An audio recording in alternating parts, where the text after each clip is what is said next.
Você está no canal Fim da Humanidade. Há algo que muitas pessoas estão fazendo ou não fazendo que as está impedindo ou afastando de um dia experimentar a vida eterna, e a pior parte é que elas nem sequer percebem. É sobre isso que vamos falar neste vídeo. Hoje, estamos olhando para lições que você e eu podemos aprender enquanto nos elevamos e escalamos as montanhas da Bíblia, porque Deus quer falar conosco dessas mesmas montanhas hoje. Agora, mudamos nossa atenção para uma montanha muito importante no Novo Testamento, chamada de Monte das Bem-aventuranças, onde Jesus pregou o seu famoso Sermão da Montanha em Mateus capítulos 5 a 7. Vamos explorar algumas lições muito importantes neste vídeo. Como sempre, quero dar um pouco de contexto. Então, quero que você imagine que é um judeu do primeiro século e está viajando pela Galileia. Há um professor que está ganhando popularidade e fama, cujo nome é Jesus. Por onde ele passava, havia multidões de pessoas o seguindo, pois ouviram dizer que ele era capaz de curar os doentes, ressuscitar os mortos, fazer os coxos andarem e os cegos verem. Ele ensinava como alguém que tinha autoridade, e havia multidões o seguindo por toda parte. Na verdade, para contextualizar isso, em Mateus capítulo 4, versículo 25, diz que grandes multidões o seguiam por onde quer que fosse, pessoas da Galileia, das 10 cidades, de Jerusalém, de toda a Judéia e do leste do Rio Jordão.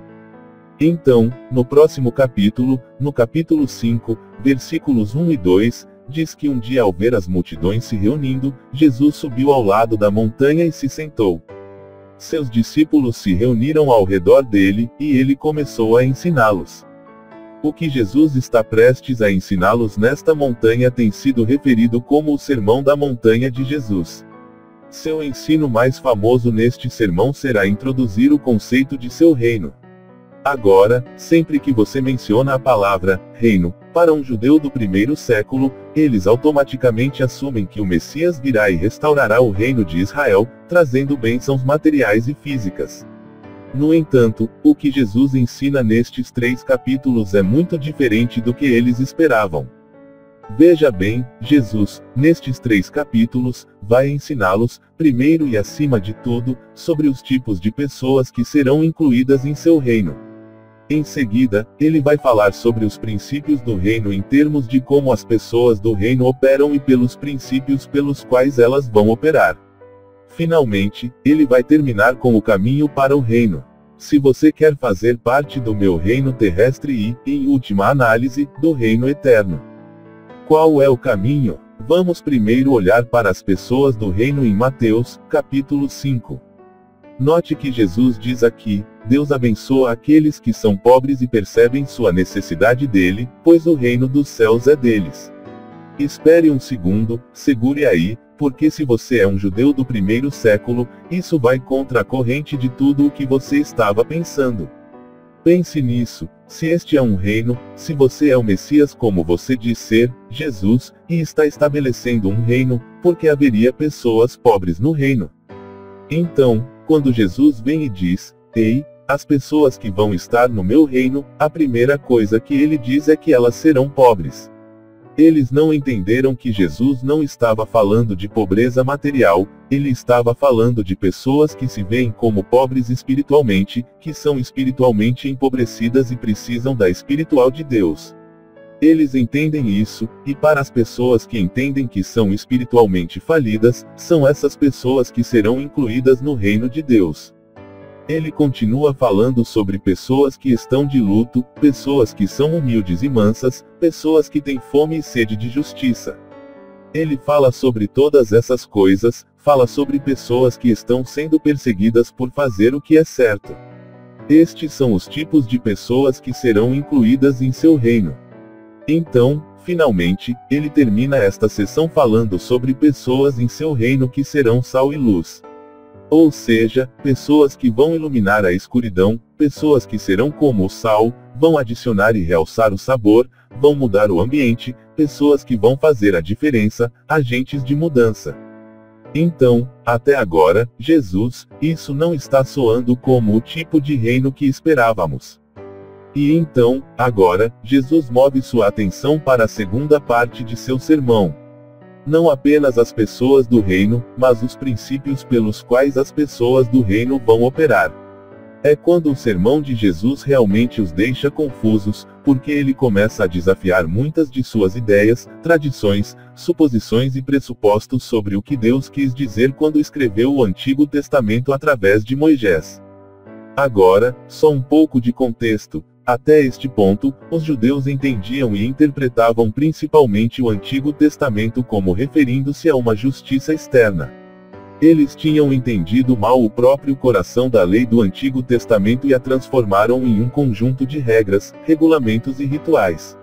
Jesus vai chegar agora e redefinir, cumprir ou explicar melhor o que Moisés quis dizer quando escreveu alguns desses mandamentos na lei do Antigo Testamento. Jesus começa esta sessão com uma afirmação impressionante sobre como entrar em seu reino.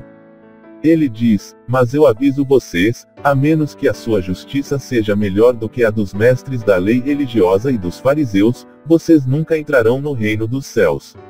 Uau! Agora, se eu sou um judeu do primeiro século e ouvi isso, eu imediatamente pensaria que não há esperança para mim.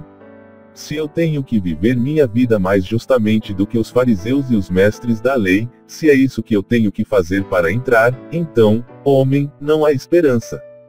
Mas eles não entenderam o que Jesus está prestes a dizer, e é aí que ele começa a compartilhar com eles os princípios. A primeira coisa sobre a qual Jesus fala aqui é a ira.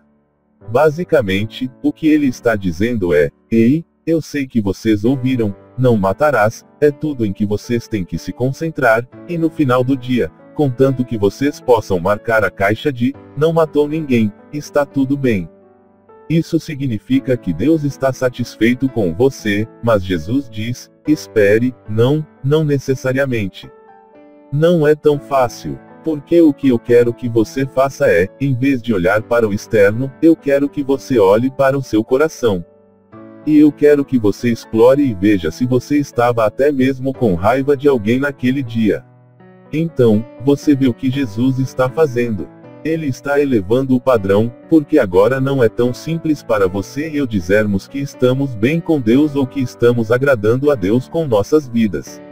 Não, agora temos que dizer: "Espere, deixe-me verificar meu coração e ver se eu até mesmo estive com raiva de alguém."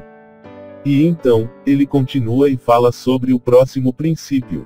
Ele diz: "Ei, eu sei que Moisés disse que contanto que você não cometa o ato físico, você está bem." Ele disse: "Não, mas deixe-me dizer o que Moisés quis dizer quando disse isso.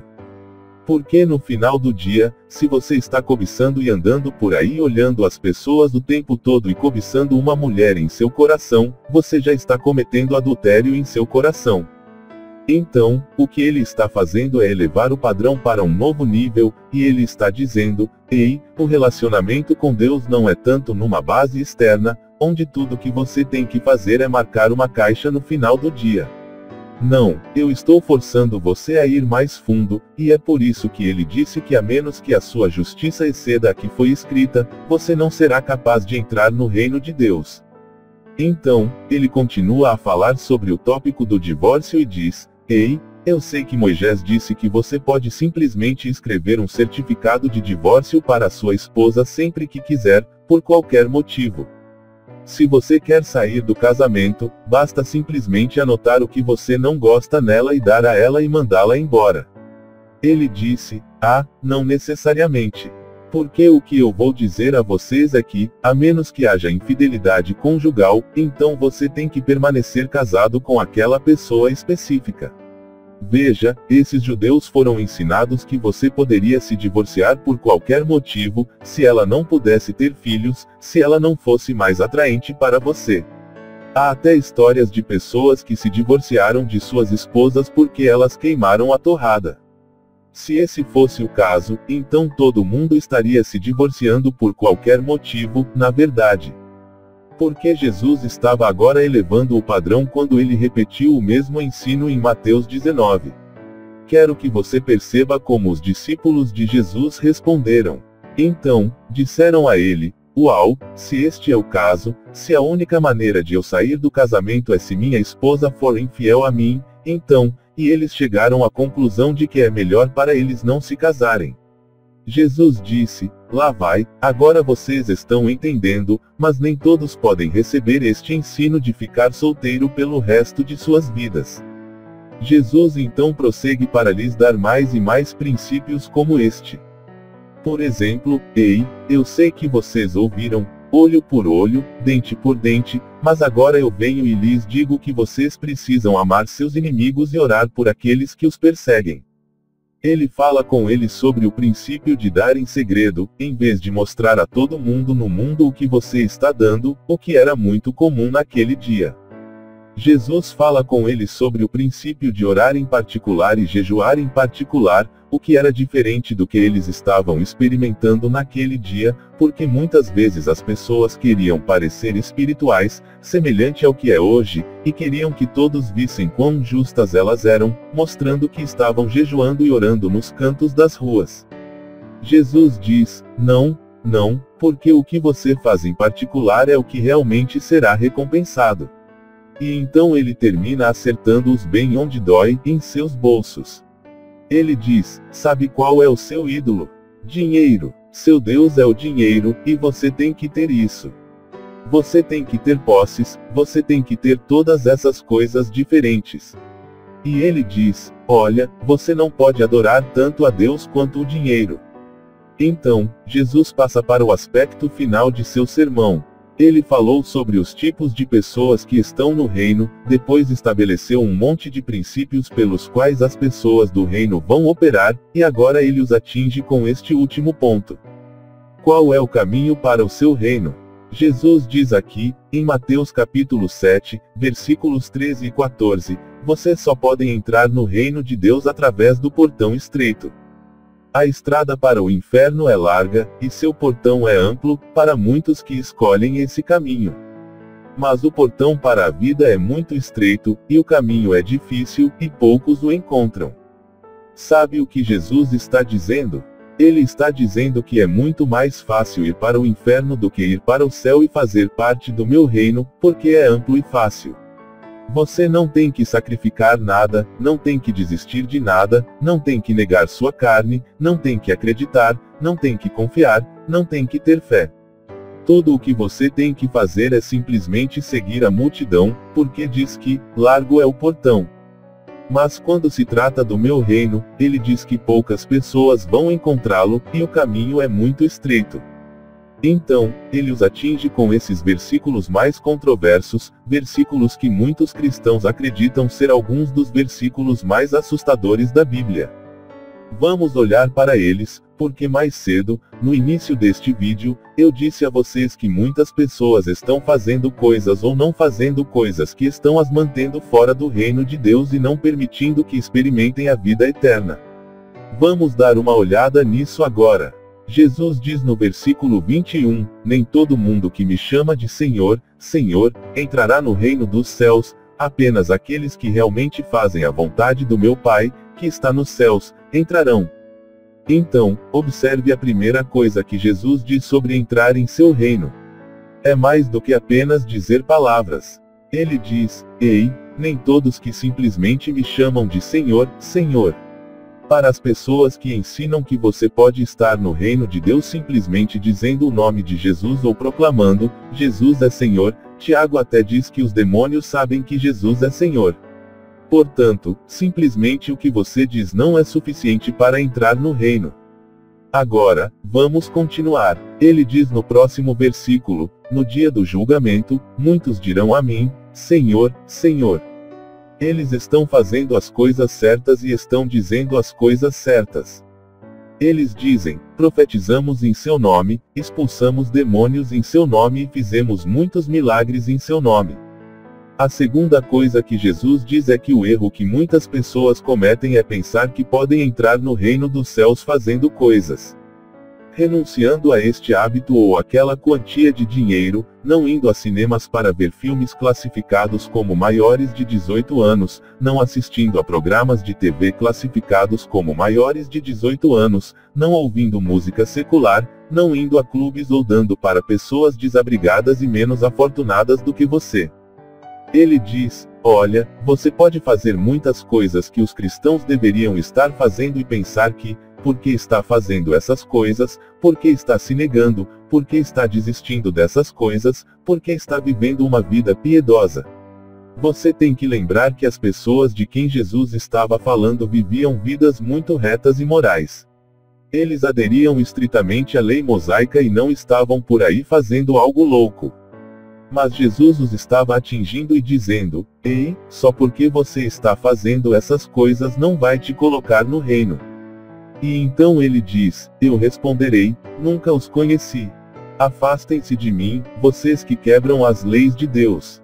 Observe que ele não diz que você vai perder a sua salvação, porque ele não diz: eu não conheço você mais, ele diz: eu nunca tive uma relação com você. Então, você sabe qual é a única maneira de entrar no reino de Deus? É voltar ao versículo 21 e diz isso: apenas aqueles que realmente fazem a vontade do meu Pai, que está nos céus, entrarão. Qual é a vontade do meu Pai? Uma palavra: acreditar. Você não tem que fazer nada para entrar no reino, a única coisa que você precisa expressar é fé em Jesus. Essa é a vontade do Pai. A vontade do Pai é acreditar em quem o Pai enviou. Se é isso que você faz, e se você diz: eu acredito em Jesus Cristo hoje, então você não tem que temer e ir para o inferno. Na verdade, deixe-me esclarecer isso, porque muitas pessoas acreditam em Jesus. Não é sobre acreditar em Jesus, é sobre o que você acredita sobre Jesus. Você acredita que Jesus é o Filho de Deus.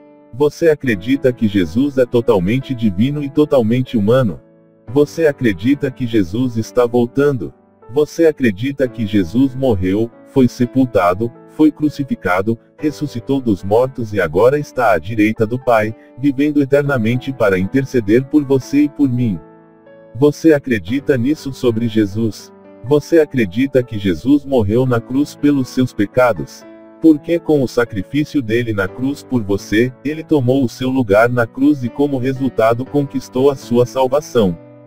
Veja, é muito mais do que apenas dizer: eu acredito em Jesus. Muitos grupos de culto dizem: eu acredito em Jesus. É sobre o que você acredita sobre Jesus. Meu amigo, é isso que vai te colocar no reino de Jesus, não apenas o que você diz e não apenas o que você faz. Então, enquanto continuamos a explorar as diferentes montanhas na Bíblia, oro para que da próxima vez que você se deparar com Mateus capítulos 5 a 7, o Sermão da Montanha de Jesus, você se lembre que está falando sobre as pessoas do reino, os princípios pelos quais as pessoas do reino devem operar e, finalmente, que o caminho para o reino é um portão estreito, e não é amplo. E a única maneira de entrar é colocar sua fé genuína no Senhor Jesus Cristo para o perdão dos seus pecados. Deus te abençoe por assistir e confira nossos outros vídeos a respeito das Sagradas Escrituras no nosso canal. Se você gostou do vídeo, deixe seu like, comente sua opinião sobre o assunto e se inscreva no canal. Você está no canal Fim da Humanidade.